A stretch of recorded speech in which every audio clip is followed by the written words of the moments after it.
Alors l'oxygénation, c'est un problème pour nous. Moi j'ai découvert sur une crise. Et c'est marrant parce que j'en avais pas parlé à mon médecin spécialiste. Et il m'a proposé naturellement un apport d'oxygène à domicile. Alors en fait, j'ai eu un gros stress en 2017. Et dans cette période-là, ma santé s'est dégradée en 15 jours. Ça c'est l'effet de l'escalier ou de l'écroulement, je ne sais pas comment j'appellerais ça. J'en parlerai en détail après, dans une autre. Donc cette période-là, j'avais l'impression de manquer d'oxygène pendant la journée. Et j'avais eu 2 fois, alors c'est pas des crises d'asthme, mais c'est de l'hyperventilation. Vous avez d'un seul coup conscience de manquer gravement d'air. Conscience justifiée ou pas, je ne peux pas vous dire actuellement. Et puis tout d'un coup, vous vous mettez à respirer très vite. Et en fait, malgré le fait que vous êtes en train d'halter, vous n'avez toujours pas assez d'air. Vous avez l'impression d'étouffer. L'impression d'être dans une salle remplie de CO2. Je ne sais pas. Mais donc, j'avais eu cette crise-là. Et bon, après, ensuite, j'ai consulté. C'est l'époque où on m'a posé mon diagnostic. Et on m'a proposé l'oxygène spontanément. Et là, j'ai compris pourquoi. J'ai vu ensuite sur Internet que le professeur Amonet parlait justement de ces crises-là et de comment les juguler. Alors moi j'ai envie de dire, il me semble que je suis sorti de cette zone-là, et je vais donc vous raconter comment. Donc j'avais une machine à oxygène. La première fois que je l'ai branchée et que j'ai respiré dedans, à cette période où j'en avais besoin, ça m'a fait un grand bien. Une sensation de grande détente, les mains et les pieds qui se réchauffent immédiatement, vraiment super. Et donc je faisais 1, 2, 3 sessions d'oxygène par jour, lourdement dosées, très longtemps. Très longtemps, pourquoi? Parce que depuis des semaines, j'avais vraiment l'impression de manquer d'oxygène. Et donc, c'est à l'époque où après je suis parti en vacances, et je me suis aperçu qu'en vacances, j'avais pas la machine, mais que j'en avais pas vraiment besoin. Bon, je me suis dit, t'es moins stressé, il y a le soleil, c'est l'air de la mer, bon, je me suis expliqué ça comme ça. Et ensuite, il y a eu la rentrée, et puis donc j'ai commencé à faire du sport, parce que j'avais vu qu'en vacances, malgré des grosses douleurs que j'avais pendant cette période-là, je m'étais rebâti une musculature en 3 semaines, je me tenais mieux, etc. Et je continue donc le sport, et là je me vois qu'en fait j'ai toujours pas besoin de la machine. Très épisodiquement, très rarement.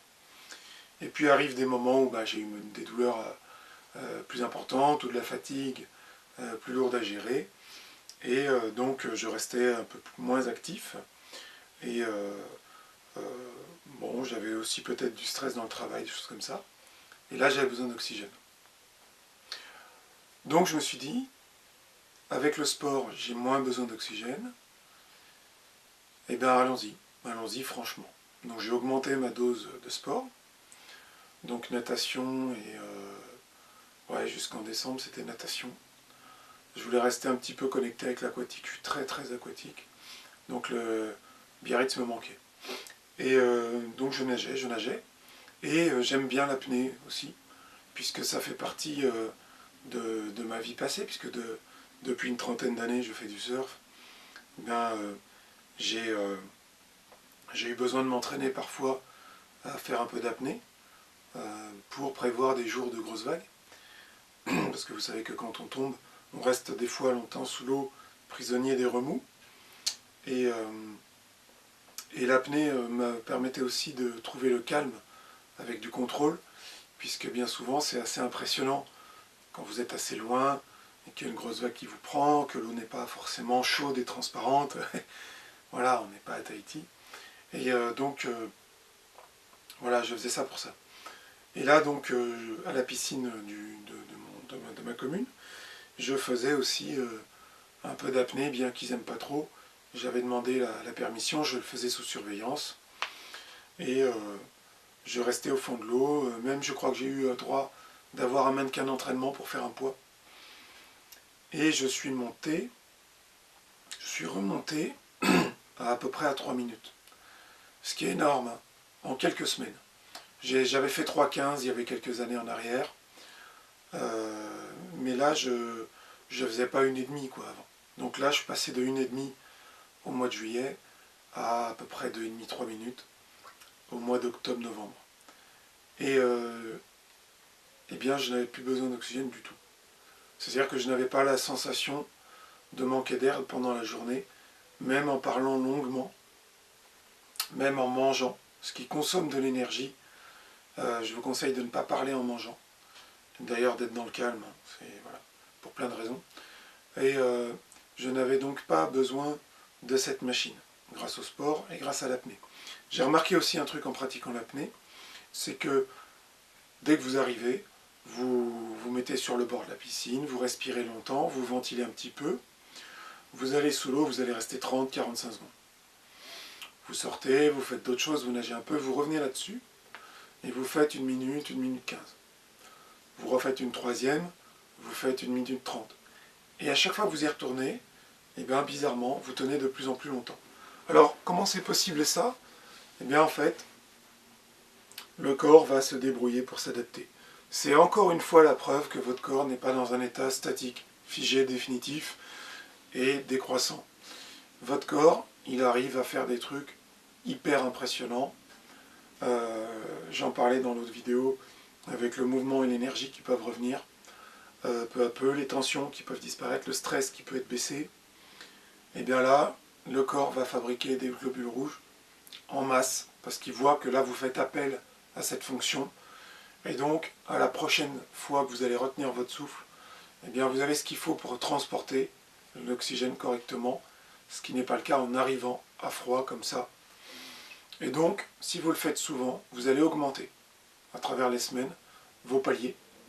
Et plus vous augmentez vos paliers, plus vous avez des globules dans le corps. Tout au long de la journée. À force, ça va s'installer. Et vous installez quelque chose qui est bien. C'est un peu comme une voiture, vous installez un turbo, bah, il reste, il ne part pas pendant la nuit. Plus vous allez faire ça sur du long terme, et plus vous allez devenir cette chose-là, plutôt que d'en profiter momentanément. Ça s'installe. Donc, très bien. On a des douleurs, des tensions qui s'installent, les gens ont des maladies qui s'installent. Ben nous, on a décidé de ne pas laisser quoi que ce soit de mauvais s'installer, mais de nous amener des options, d'installer, de faire du tuning, si vous voulez, pour être mieux. Donc voilà, on ne va pas se priver. Alors, l'oxygène, moi je le vois comme résultant d'un état de fatigue, où on n'arrive pas à produire ces globules comme il faut. Mais je le vois sur la symbolique comme une fermeture au monde extérieur. C'est-à-dire qu'on est stressé, et la cage thoracique se ferme, en quelque sorte. D'ailleurs, les gens qui sont fermés, mentalement, ils sont comme ça. Ils sont fermés. Je vous rappelle qu'il y a une symbolique médicale qui est que là, on a une clavicule, et là, une cage thoracique. Clavicule, clavé, clé. Voilà, la clé. Les clavicules sont les clés de la cage. Vous pouvez ouvrir cette cage. Je vais y venir juste après. Donc ouvrez la cage, libérez-vous. C'est ça l'image. Libérez-vous, laissez rentrer de l'air, laissez venir ce qui vous entoure, l'univers qui est autour de vous, ne soyez pas fermés. Respirez, laissez venir et vous verrez que c'est bienfaiteur. Et encore une fois, si ça ne vient pas assez, vous pouvez tout à fait travailler à vous renforcer pour que le transport du peu que vous rentrez soit optimal. Voilà. Donc entre l'ouverture et le transport, il y a moyen de faire quelque chose.